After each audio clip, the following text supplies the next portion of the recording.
Hey everybody, so we have, again, my name is Trevor Brown. I'm the Natural Resources Market Manager here at Juniper Systems. On the line we also have Scott Hunter. He's the Natural Resources Account Manager here at Juniper Systems. He is going to be moderating, so if you have questions along the way, please feel free to submit those questions and we'll try to get to them if we can. If for some reason we're not able to get to all of those questions, we'll go ahead and follow up with you after the webinar. Also on the line we have Adrian Welch. He's our GIS Application Support Engineer, our GIS expert around here, and he's going to be also helping to demonstrate some of the software along the way. So thank you for joining the webinar today. Let's go ahead and get started. So here's the agenda for today. We plan to make sure that this gets over before the end of the hour so that everyone can get back to their day. We intend to have a brief introduction of Juniper Systems, and then discuss the GIS data collection process overview. We want to then discuss free and low-cost options for mobile GIS. This is the topic for the webinar today.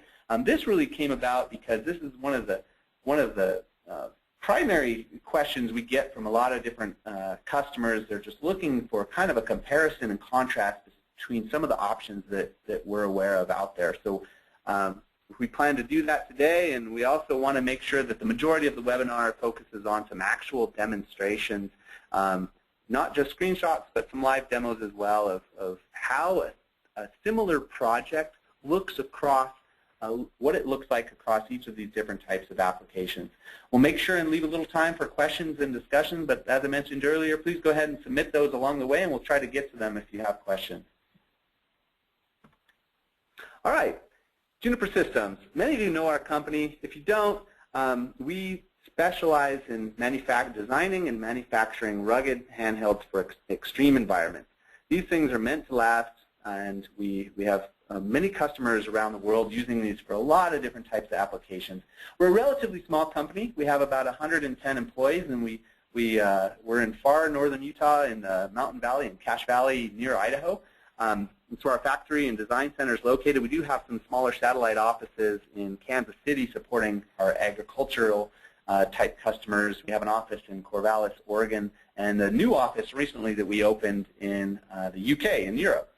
We are affiliated with Campbell Scientific, which you see down here on the bottom right. They're a larger company that is probably the world leader in creating and manufacturing data loggers. So we do have a close connection with Campbell Scientific. They are located just across a cow pasture from our factory here in Logan. All right, this slide is just intended to kind of show, to again reiterate, all of our equipment is designed and manufactured in the USA, meant for harsh environments. We're a relatively small company, but we do have a pretty broad reach. We have a production output exceeding about 10,000 handhelds per year, with more than 5,100 companies served worldwide. So we do have a pretty broad reach despite being a relatively small company. We do serve a lot of kind of unique niche type applications. Here's some more interesting ones within the natural resources type field. We have some biology research in Galapagos, a lot of forestry and timber products type applications, a lot of water quality related applications, soil science, land survey applications, a lot of geophysical data acquisition, as well as a lot of wildlife type data collection as well. On the right there, you see kind of our family of handhelds that we produce. This slide here just really intended to kind of demonstrate we have a long history. Juniper Systems is a long time in the making. We did change names a couple of times along the way. This has some kind of major milestones that our company has had. Most recently, we do expect to begin shipping Archer 2, which is a new product that will be used to demonstrate these software applications today, and that product will be shipping beginning in November. So we're really excited about that, and it's been a lot of hard work, and we're really excited to make that available to the public. All right. Here's kind of a snapshot of all of our different handhelds, and so depending on your application and your data entry preference, there might be a handheld that's best suited for that type of application. For example, large buttons for rapid keypad data entry versus more primarily touchscreen type data entry, various precision GPS receivers, handhelds that are certified for hazardous locations, so a lot of different types of applications. And really it kind of depends on the preference for that field data collection. If you ever have a question on that, we're happy to kind of make a recommendation of how we feel what handheld is best suited for your scenario. All right, a few quick shots of our handhelds. This is the Mesa Rugged Notepad. It has the largest screen on a Windows mobile device. Really, that's a brilliant product and brilliant screen. Here is our Archer 2. This is a product that, again, we're releasing in November. Has a lot of great features, including a integrated GPS that tracks both GPS satellites as well as Russian GLONASS satellites. So there's really good sensitivity, and it's able to track a lot of satellites to really help with your positioning, as well as a nice geotag camera that works well for GIS type applications. It can be integrated and georeferenced with your data. Here's our rugged and reliable Archer 1, the first product that's currently still in production, and what you see on the top there is part of it anyway, is a high precision GPS receiver that goes on the top that allows you to get sub-meter accuracy. This is the Allegro MX. This is probably the standard in forestry and a lot of different forestry and forest product type applications. A lot of different governments, forest agencies around the world are using this as their primary handheld, including U.S. Forest Service, the Canadian Ministry of Forests, Forestry in New Zealand, Sweden, to name just a few. All right, let's get on to the primary focus of today's webinar. We're going to have a quick overview of the GIS data collection process to kind of put it all in context of what we expect to discuss today. So first and foremost, we want to talk about, we do have, there is a need for a geodatabase. So this is part of the total solution, and that you have, and there's a lot of different options out there. Some of the most known and most ones that have been around the longest, so ESRI from Redlands, California, is prolific throughout a lot of different enterprise type systems, as well as to the individual users.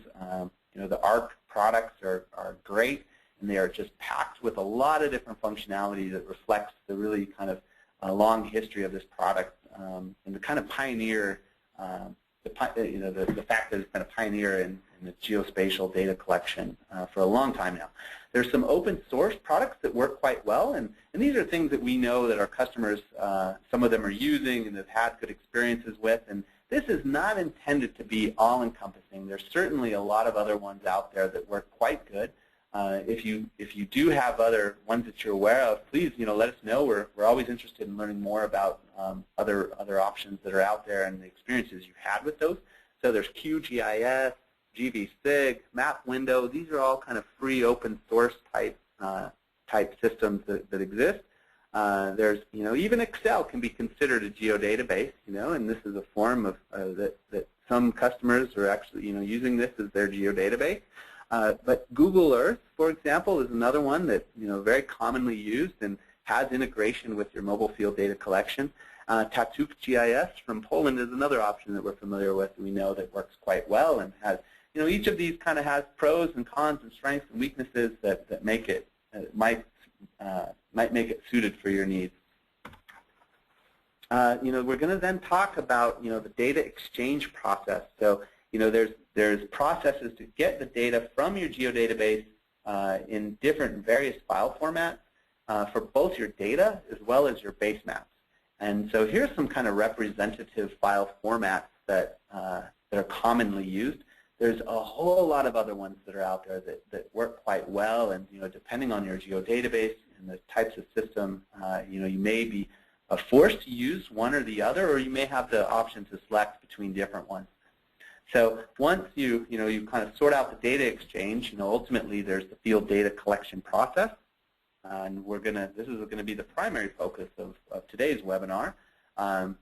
in the context of that geodatabase as well as the data exchange.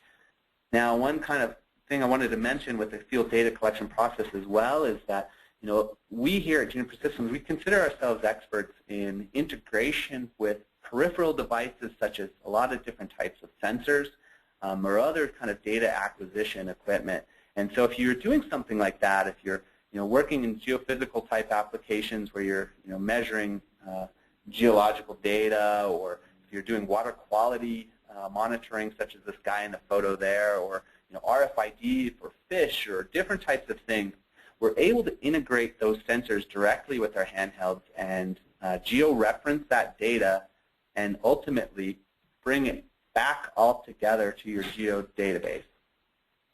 And so we want to make sure that we actually that are working on that process, and we have the data transfer going back. And I kind of highlighted there the photos type piece as well.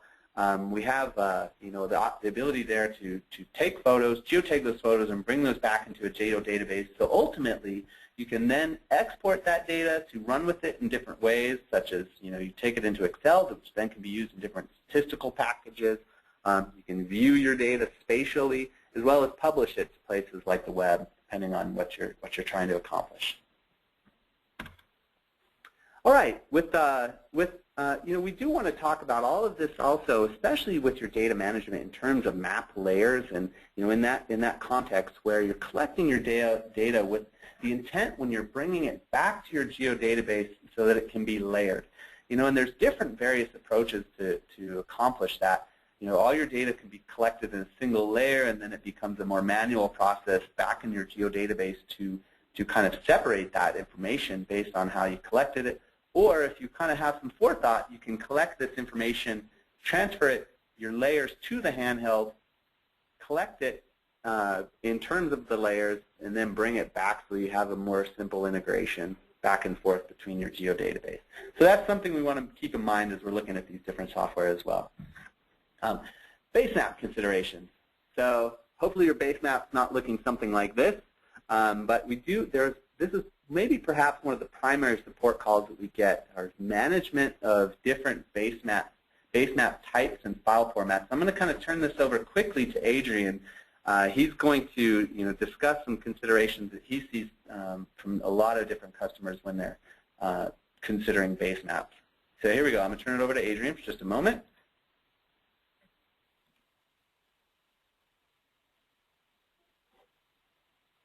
Okay. Thanks, Trevor. Yeah, I hope you can see my screen now. Yeah, looks great. Yeah, so, okay, we good to go? Yep. Okay, thanks.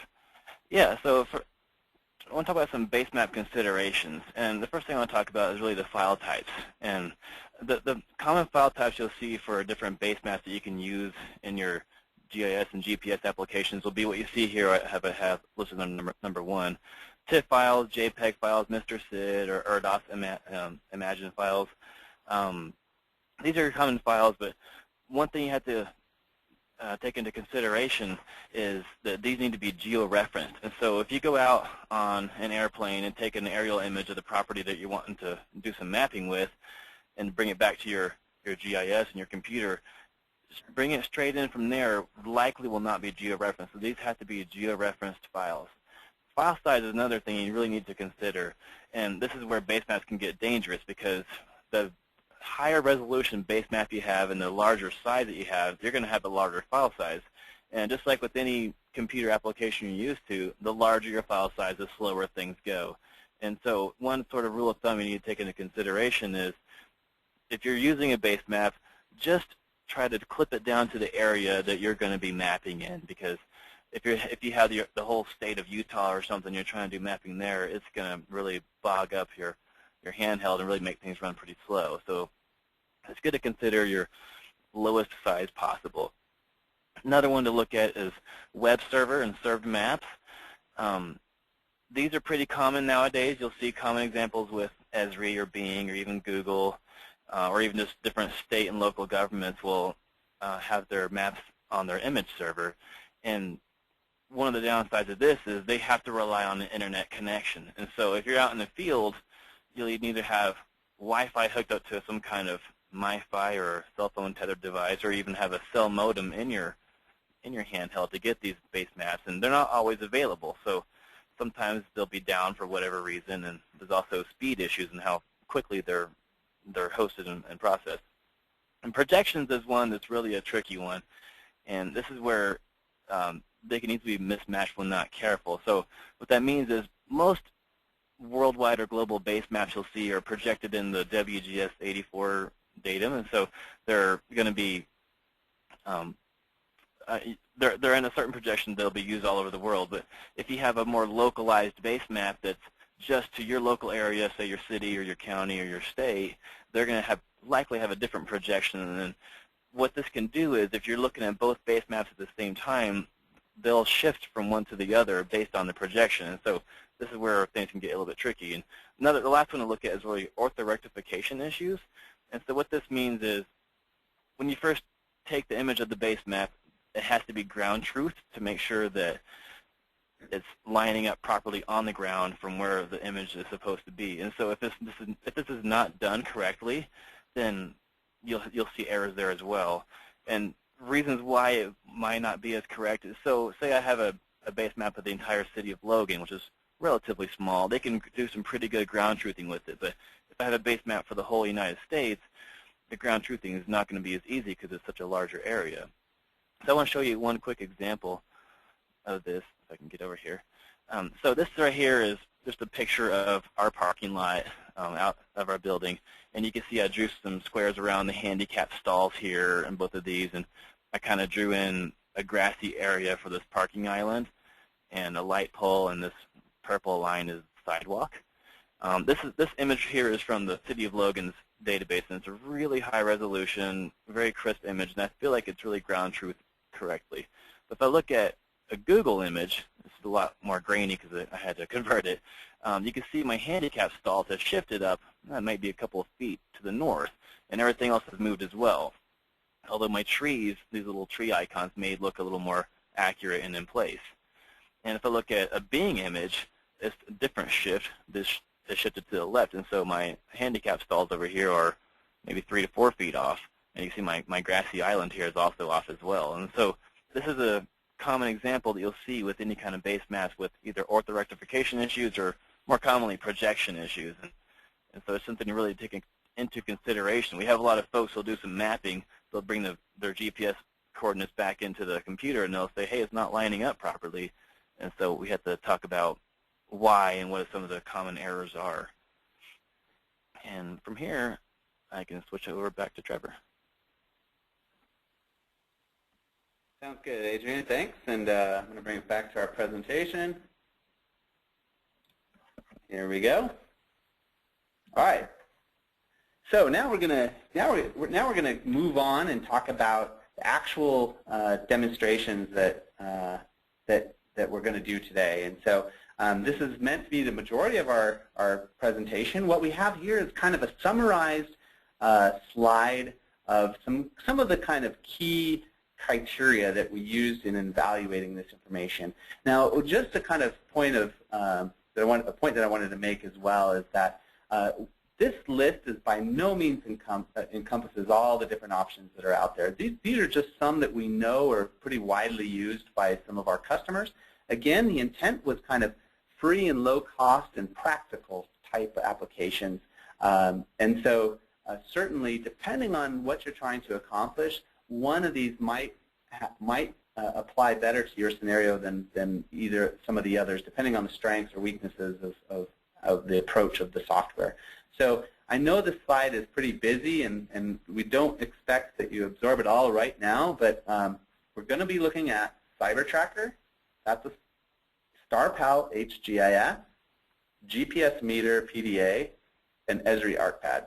Those four, Esri Arcpad is kind of, I wouldn't consider, on the same category of these other softwares in the sense that, it costs a little bit more, but it's also kind of just considered the baseline and the standard with regards to functionality, and it's just widely used throughout the world and has been for a very long time. So we wanted to make sure and kind of show it in comparison to these other ones. Now, the column on the left here the key criteria that we've been looking at, it relates to importing and exporting spatial data, the ability for, if there's a database that's included with the software, the base map support, whether the software supports points, polygons, and lines.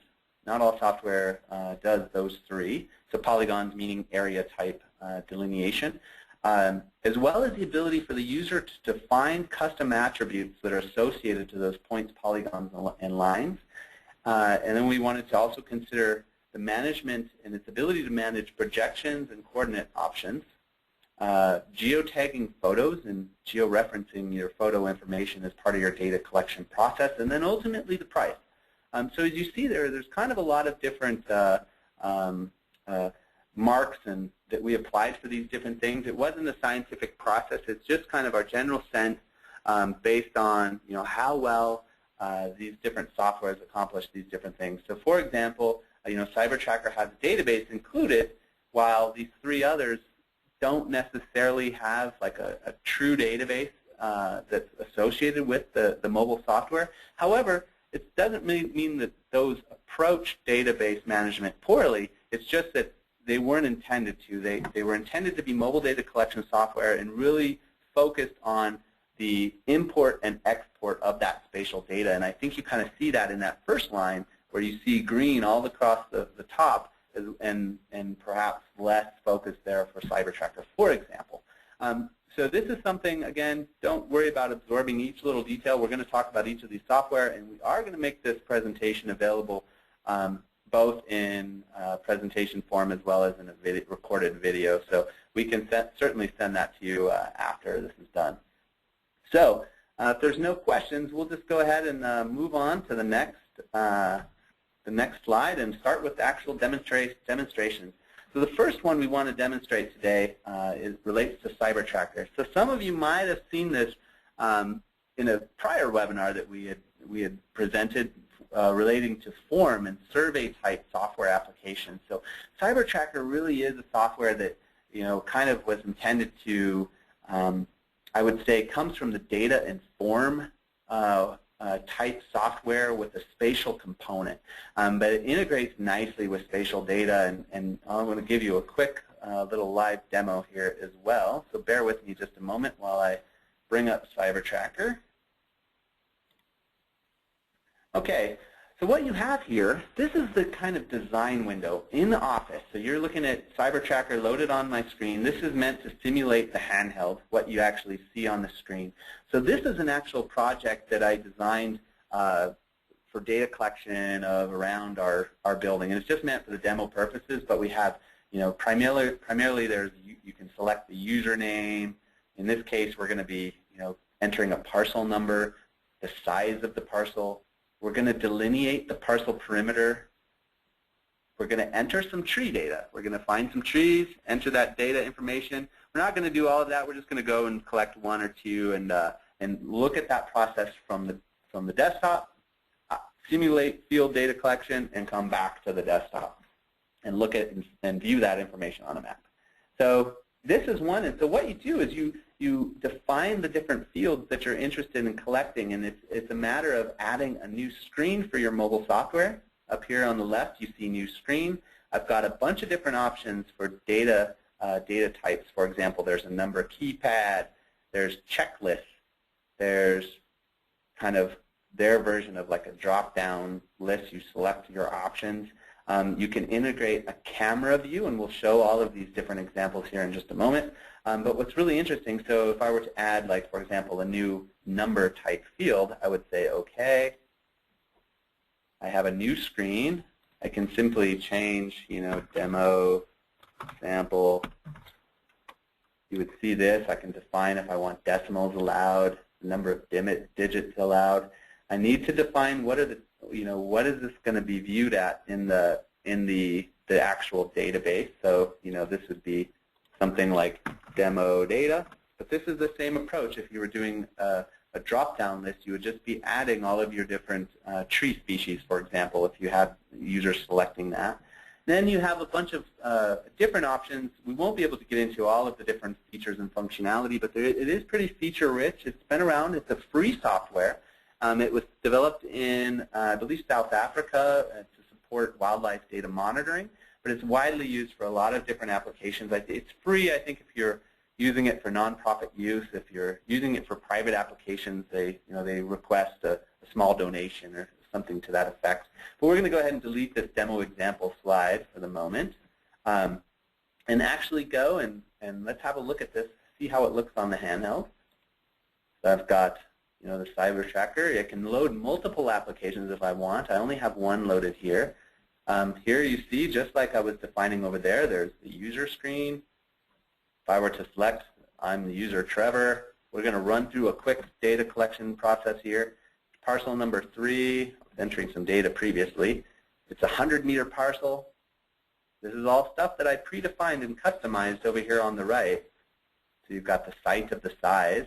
So if I were to go select size of the site, I've got my different options defined there.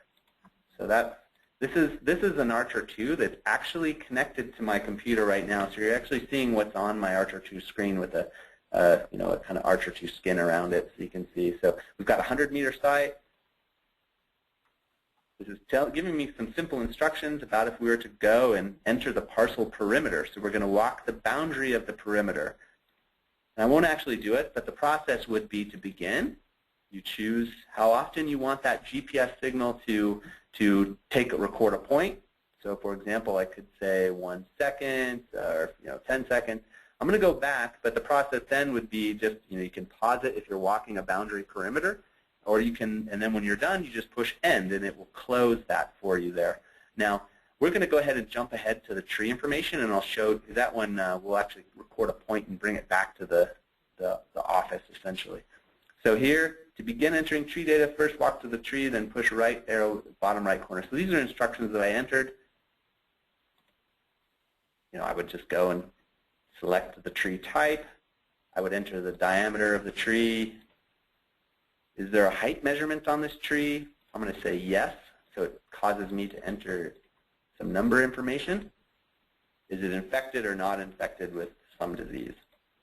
Now, this is a kind of an interesting feature. So when you get to that tree, you can actually go and geotag a photo of it. You just push the button here. So in this case, you don't have an actual tree, and I'm just in an office. I'm going to go ahead and take a picture here of this photo. See that photo? This is kind of it is a really nice camera. The photo that I have indoors here is not that great, but let's go ahead and now I'm going to select OK. I'm happy with that photo, or tree in this case. You're going to see your photo integrated there in your data collection process. At this point, I have the ability to just go ahead and save that data. I'm indoors. My GPS signal isn't super strong, but I did have a fix. And this is a pretty sensitive receiver, and I was able to get it in the window across the room.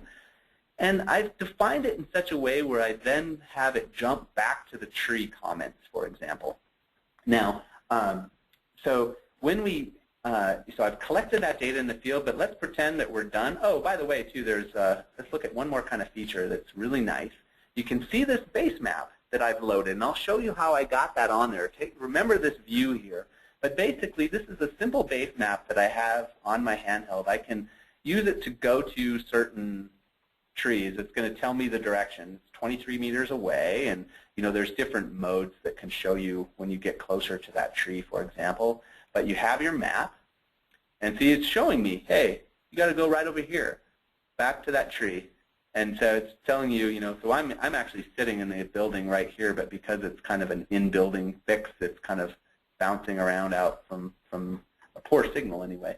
So it has some basic features and functionality that lets you kind of see your positioning, your for example, your fix that you have. It's just a poor 2D GPS fix. You can see some basic sky bars. With my map, I can zoom in nicely and change. And I have the ability to go and easily kind of change the size of this map as well. So when I push the map to the handheld, I have the ability to choose that. So let's have a quick look there. got my report. I go to my report section. Everything, this is what I was talking about. It has an internal database, and you see all these different lines of data that I collected previously. If I were to go back and now enter the data that we just went out and collected, I'm going to go ahead and I disconnected my Archer 2. Now I'm waiting for the active sync connection to occur. It usually takes just a second here, and you can see it coming there. Bear with me. There it is. You can tell we've connected. I'm going to connect up my little application that allows you to see my my Archer. Okay, it's going to, and automatically that data is being sent back to here. We're going to go now and look. There's 1017. That's the October 17th data we just did. As you can see, there's your photo integrated. Again, that was kind of a poor photo that I took, but you kind of get the point. And so you see all your information here. You have this view that's kind of Excel-like. You have the ability to export it into a lot of different formats. So you can export it to Google Earth KML, Excel, for example, a bunch of XML, different comma-separated values, CSV. Now, there's also within the report view, in just a moment here, bear with me, there's also a map view. And in that map view, you can now see this was the data that I actually collected here on the side. And let me hide my, so there's that information here with your photo. I've previously delineated some boundaries. I can show that in terms, the path that I walked. I can change some of the formatting with those sizes and everything. But here's some of the basic data that you have. So there is a kind of an integrated little geodatabase that you have like this. And what I was getting at, last point I wanted to make was that in order to get that cached base map to the handheld, it was really simple. I think this is one of the greatest features about this software is that I can just push this field map button, and it will take that map that I have there, for example. So it would take this view here, and then when I install it to the handheld, it just takes that image there, and you have it available for you. So it's really rapid to change different base maps. So that's actually, I think that's all I wanted to discuss on, and let's go back to our presentation. So strengths, weaknesses, you have those custom attributes, user friendliness, an integrated database, export options. I forgot to mention that when you are in CyberTracker in the map view, you can actually export to shapefiles as well as like a JPEG. So if you're making reports, you can export your map to a JPEG and integrate that to your report, or you can export to a shapefile, which ultimately then you can share with more robust geodatabases such as the Esri system, for example. So it really is strong in its export option. The base map management is excellent. It really takes some of the headache with managing projections and all of that kind of stuff out. And it's free. That's the great thing. Often we start to, when we are evaluating a customer's scenario, we like to see if this one will work and then move up the chain. Weaknesses, limited options for spatial data import. So that's one of the weaknesses. You're not able to take data directly from a geodatabase, at least not in a very intuitive and easy way, and upload that information. You are able to load a bunch of waypoints, for example, to then go and track those things, but you can't accept, for example, a shapefile within CyberTracker. You also are limited options for different projections. So it really is kind of forcing the most common projections and doesn't manage other ones. So now I'd like to move it Hey, Trevor. over. Yeah. Had a question on a good question about CyberTracker and whether it has any quality control or quality restrictions that you can make for the GPS signal. So, for example, like can you control the PDOP or the HDOP and number of satellites? Yeah, without going into too much detail, yes, there are several features that allow you to, based on your GPS performance. I had it widely open because I knew I'd be working within a building. But yes, you can restrict it so that it's only accepting. I believe it's based on PDOP or HDOP, and so there are options to do that. Yes. Can you record those for later? Yeah, certainly. Okay. Thanks. Okay. And let's go ahead and change the presentation over to Adrian, and he's going to talk about StarPal HGIS.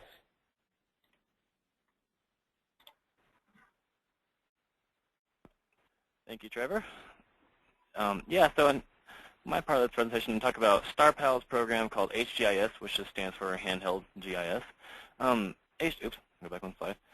So StarPal, or HGIS, is really just a simple, low-cost GPS software. It's not free like CyberTracker is, but I feel like it has a little more functionality, and it seems kind of very common and similar to Arcpad, but I feel like it's a little easier and it has less stuff to get you overwhelmed with.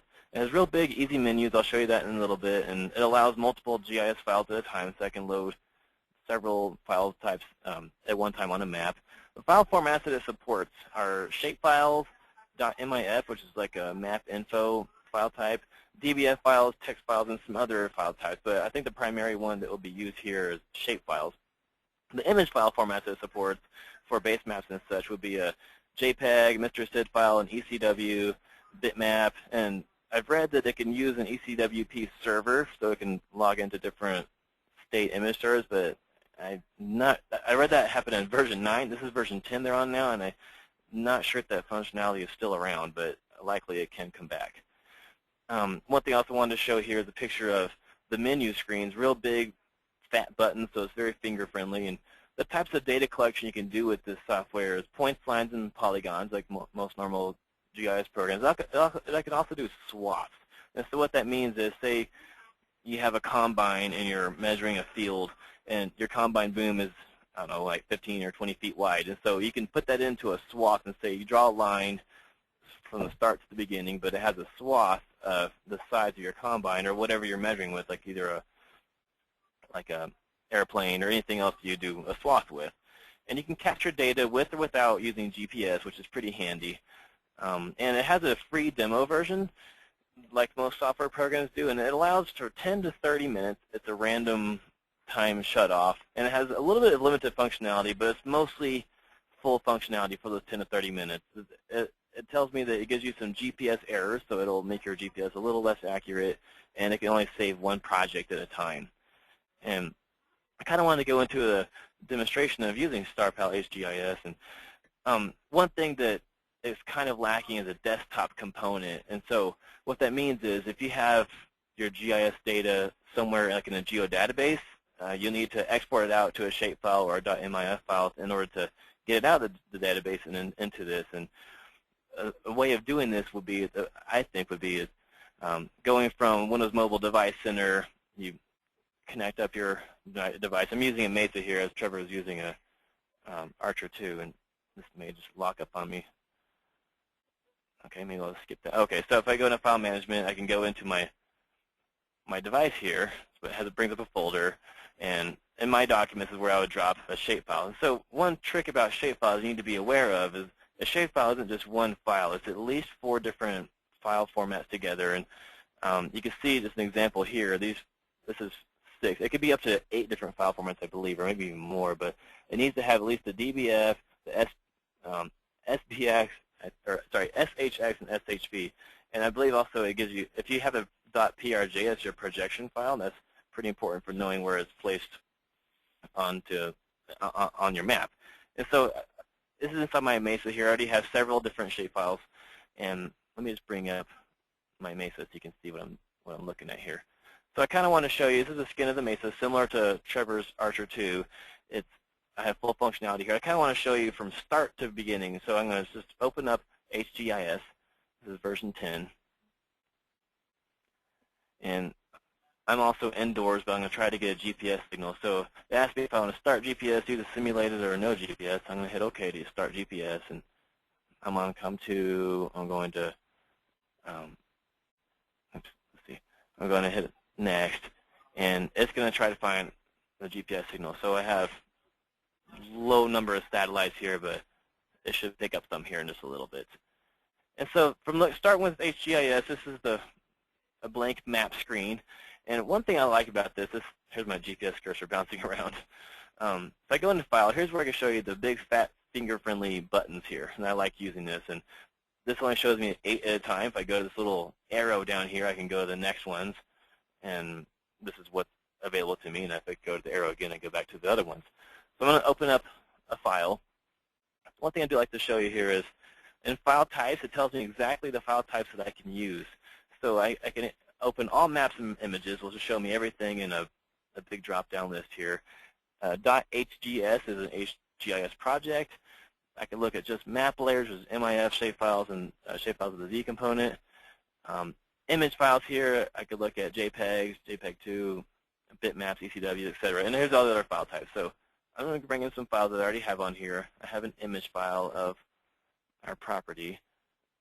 And this is something that I got from Google, and I just have brought it over to work with our property here. This is a sort of coarse Google map of HGIS. I'm going to add some more content here. I'm going to go to File and go to Open. And I want to add a map layer. And I took some points of some trees out on the property around here. Let's see if I can find those. Okay, here we go. Juniper trees. And here it asks me what kind of symbol I want to use for these. So if I use a little triangle, I have sort of a limited amount of symbols, but that's not too critical. I can change the color from yellow to blue or whatever. It doesn't really matter. I can change my size too, and hit OK. And if I keep, it asks me if I keep my GPS on screen. So the reason why I ask this is if my GPS or where I'm standing is not in the area of the file I just opened, it'll show my GPS if I say keep GPS on screen, as opposed to showing my file area. But I should be in relatively the same area, so I'm going to hit yes. And oh, I guess I'm not. I'm right here in the building, and my trees are scattered around up here. So some things I want to show you about the functionality of HGIS is you don't have interactive zoom in and zoom out tools, but I could just do a one-click zoom in, zoom out. So all my functions here, I could select, multi-select. I could draw. Draw means not using GPS, or I could do GPS draw, which I would draw a point where I'm standing. So I'm going to zoom out just a little bit so I can. Okay, here we go. This is the whole property of some of the trees that I mapped around here. And I guess I could take one point here. I can do a GPS draw of one of these trees. And so I guess it's asking me what type of point or what type of geometry here. I only want to do a point file. So if I do point file here,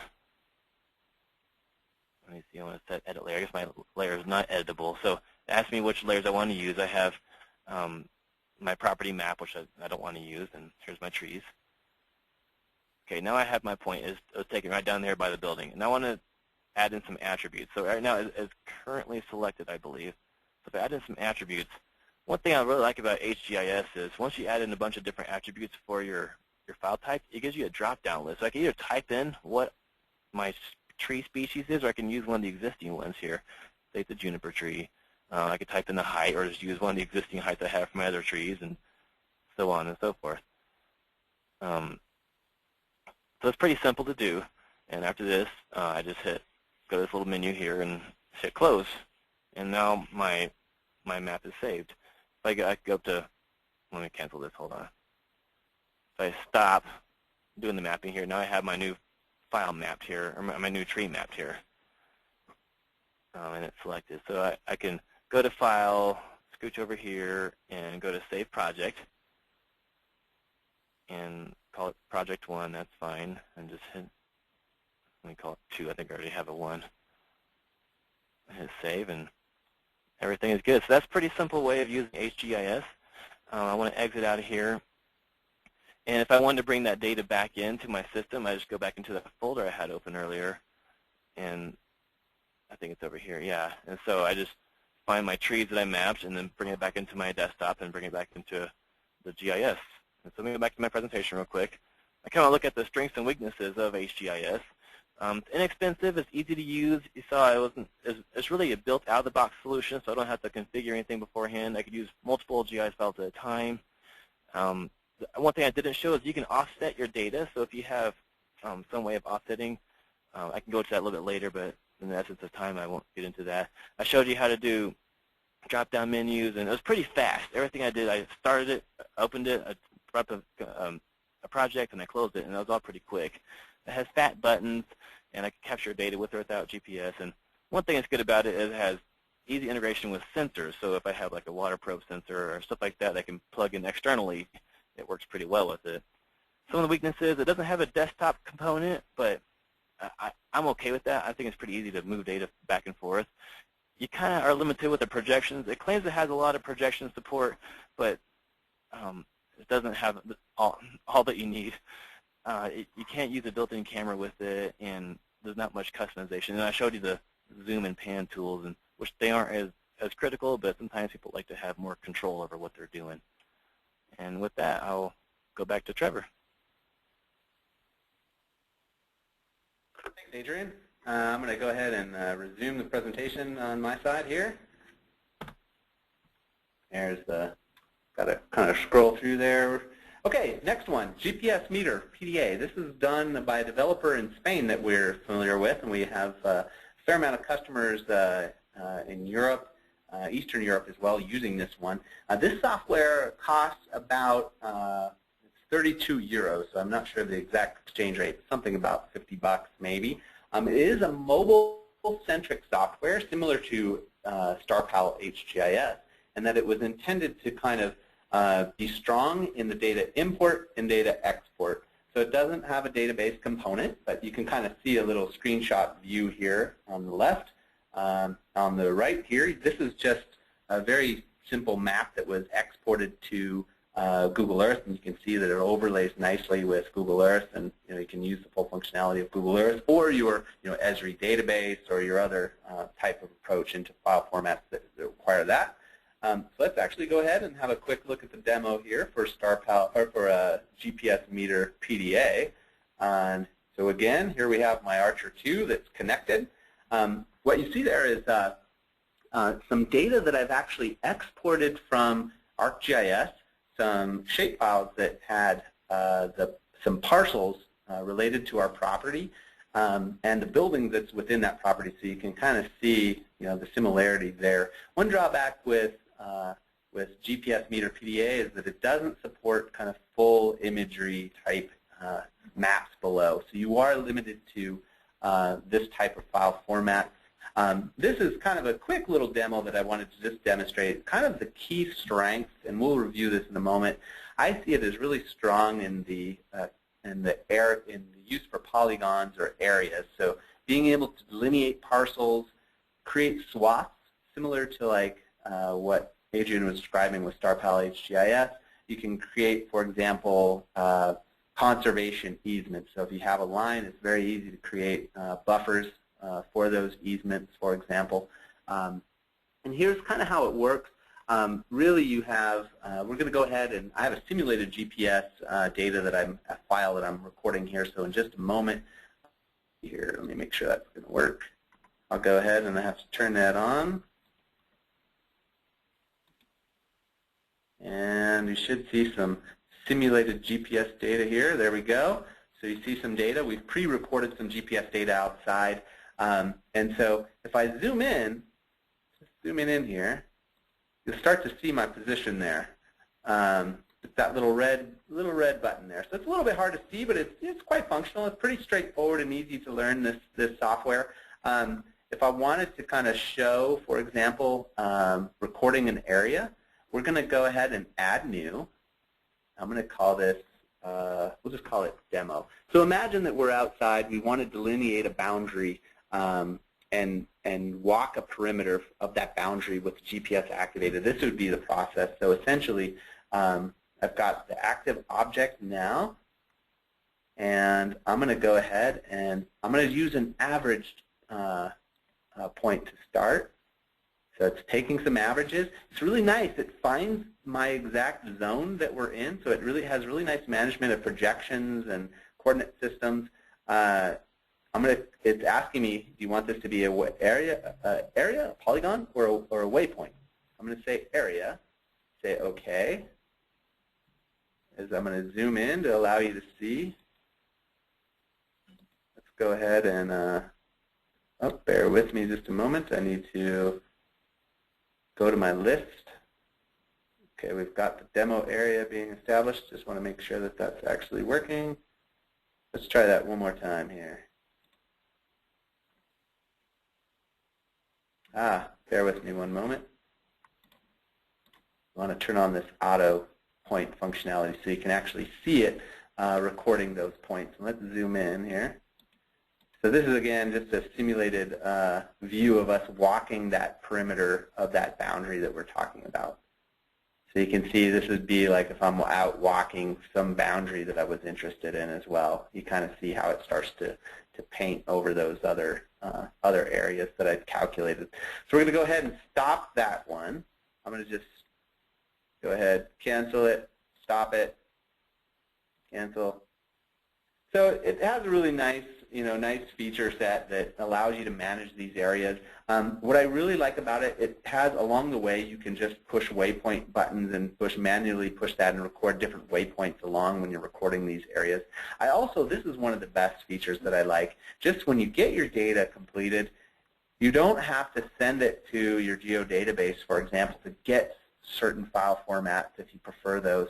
I can export to the CXF, shapefile, to UTM, KML, an Aussie Explorer track file, for example.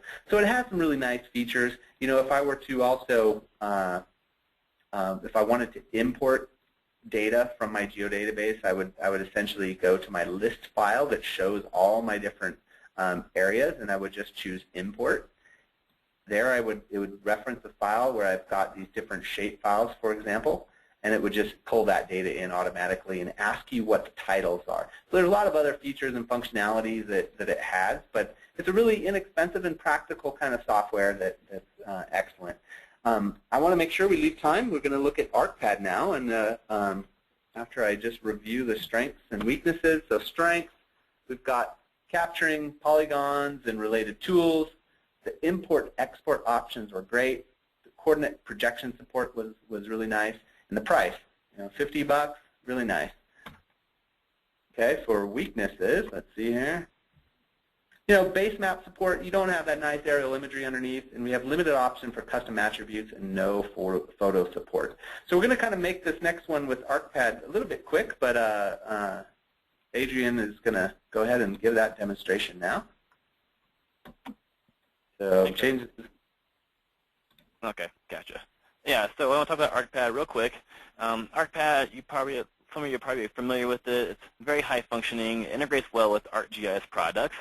The file formats it uses are shape files, is pretty common. And AXF file is kind of Arcpad's own little light geodatabase and other file formats. Image files they could bring in are several different types of image files that are georeferenced, TIFF files, JPEGs, Mr. SID, GIFs, BMPs, all that kind of stuff. Real quick, I'll look at data collection. It has your standard points, lines, and polygons. You can also do some annotations and graphic layers, so you could draw like a square on a map or something and say, this is where I need to get to, and stuff like that. It's pretty simple. Just like HGIS, you can capture data with or without GPS. You can use online-based maps. You can also cache your online-based maps. So you can tap into Esri's map servers and other types of map servers that you can get into from an Esri-based image server. And one thing that's pretty handy is using a check-in and check-out situation with ArcGIS Desktop, and I'll show a real quick demo of that in a second. And if you want to just try out Arcpad, you can use the demo version for free for 20 minutes of full functionality, and it kicks you off after 20 minutes, and you can turn it back on if you need to have some more time with it. Let me show you a real quick demonstration that I have. I have Arcpad already opened up on my Mesa here. It takes a little bit longer to load than other software programs. And so when you first open it, you can start a new map. You can create a quick project or look at an existing map. And I just want to start a new map from scratch to kind of show you the functionality here. One thing that's kind of a disadvantage about Arcpad is it has a ton of tools and a ton of toolbars, and it can be a little bit overwhelming, and they don't always make the most sense right away. But this little flying thing here is a satellite icon. I'm going to turn this on to turn my GPS on, and right away it gives me no fix, but it should give me something here in just a little bit. I'm going to load some data, so I go to this little add button here, and I just want to add a couple of things.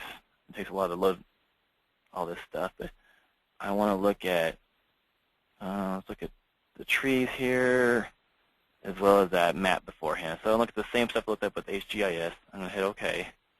And it doesn't have a projection, but it's going to assume it's in WGS 84 or GCS, and that's fine. And OK, here we go. So this kind of shows me where I am. So I have interactive zoom in and zoom out tools here. I can use my little zoom in magnifying glass and draw a box around this business down here, and I hope you can see that. I'll make it a little bit closer. And I drew each of my trees as like little crosses, so they look kind of funny. I can change that symbology if I need to, but I won't at the moment. And it always gives me a running bar of my GPS, and it has a green, red, and yellow sort of situation. So red means I have no fix. Yellow means I'm not hitting a certain threshold of criteria that I have set for a certain PDOP range and things like that. And green means I'm good to go to collect data. And I don't have as much time to show you everything I want to show you, but I want to show you where you can load the different image formats.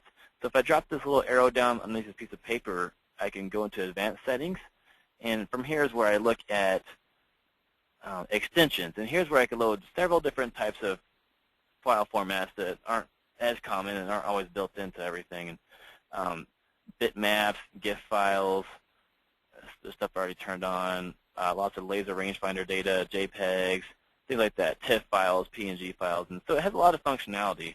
I want to real quick show you Arcmap here. So this is a map of Juniper Systems. It has Logan City's aerial photo here. And so say I wanted to go look at these trees here. Say they're not lining up properly on my map. I'm going to draw a little area here, and I want to check out this data right here, the image and the trees, to Arcpad. So there's an Arcpad data manager toolbar that's pretty simple to use. And so everything I have in here is in a geodatabase. So I'm going to check this out to Arcpad. And I'm not going to do it all right here, but I'm going to show you how it's done. I go to this button, Get Data for Arcpad, hit Next. It's going to ask me which files, and so I want to check out my trees. And so I check it out for disconnected editing and database on defined extent. That means that I'm only looking at this extent right here. And I also want to check out my image as a background TIFF. And hit Next, and basically just go through the things. I can add a picture field for taking pictures with the trees, and hit Next, and take all the defaults. And once I go through all that, then I have my project just like this. And I want to show you what that would look like. I'm going to close out of this. I'm going to open up a map, and what did I call it? Juniper block data. Oops, not that. There we go. I hit OK. And I don't want to save my changes. And so once this loads, it should be relatively quick. It'll show me just what I was seeing on the map behind me, an Arcmap. And so I can go out in the field, map these, or verify where the trees are, and I can move them if I need to. And so let me get back into my presentation here. Okay, so that's my demo. So some of the strengths, it has a ton of functionality. You can use multiple files at one time. I can integrate with server data and desktop data. Lots of customization that I didn't get into. I can create all kinds of different menus that specialize to what I need to do. It integrates with cameras really well. And it has a really strong support network that I want to bring out. I mean, not only is the Esri owns it, but Esri is really good at supporting it. We're good at supporting it. You can also find tons of information out there on the web for different help and projects, things like that. Some of the weaknesses, I feel, they're tiny buttons, so you need to use a stylus. It's not as easy with your fingers. There's a learning curve because it's just a lot of stuff to learn. Sometimes it's a little bit slow, and a lot of times the buttons and menus don't always make sense. But all in all, it's a pretty solid software program. And I'll turn back over to Trevor. Hey, thanks, Adrian. That was great. All right, so I'm going to go back to our presentation here. I'm going to jump through these slides that we just saw. Bear with me.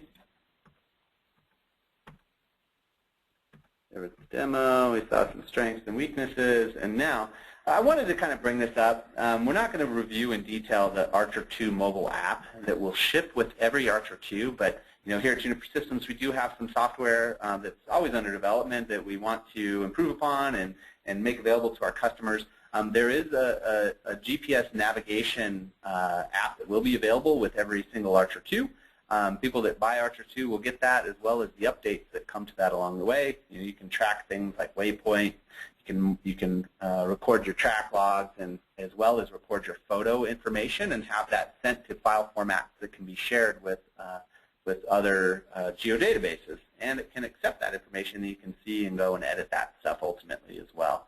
So that stuff's going to be available as well. We do also have Juniper Aspect, which was the topic of a previous webinar, so we didn't want to go into too much detail with that, but it's a really great software application that's intended initially for a lot of sprinkler and irrigation mapping type projects, but it's since been updated to include a lot of other types of applications where it can be used, and that one's quite good. And we do have, again, if you're interested in that, we have a recorded webinar that we could share with you where we went into a lot of detail with that software. So lastly, we're happy to provide recommendations for your application. One thing about Juniper Systems, you can always call and talk to a live person, and we're very excited about field data collection, and we'd love to learn about your applications and provide recommendations, both on the handheld but as well as on the software side. We offer services for both large and small projects, everything from a single handheld for a very small project to large projects. We do have capability to provide guidance as well as full project deployment and customizations as well. Please consider us for our rugged field computers. We make premium handhelds here, and we're really proud of those, and we think that they're great out in the field. We do have demo equipment available. The Archer 2 is in very high demand as it's a new product, and the demos pool is already depleted there, but in the future there will be demos available for that. But feel free to give us a call here. Anybody who purchases a handheld from us, we offer free kind of project guidance, and we're happy to look at your actual data and provide recommended approaches. So if you have that type of a scenario, even if you don't buy a handheld and you just want some advice and guidance and recommendations, we're happy to provide that as well.